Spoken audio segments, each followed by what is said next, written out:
backing up in a straight line. Reverse right away. 360 check.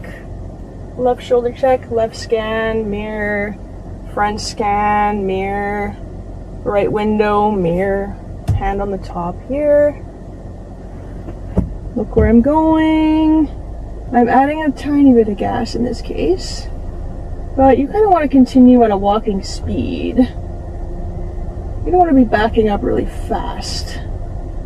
There's no need to do that. And it's good to be careful because it's kind of hard to see compared to when you're driving forwards. When you're driving backwards, your whole car is kind of in the way. It's kind of harder to see stuff in general.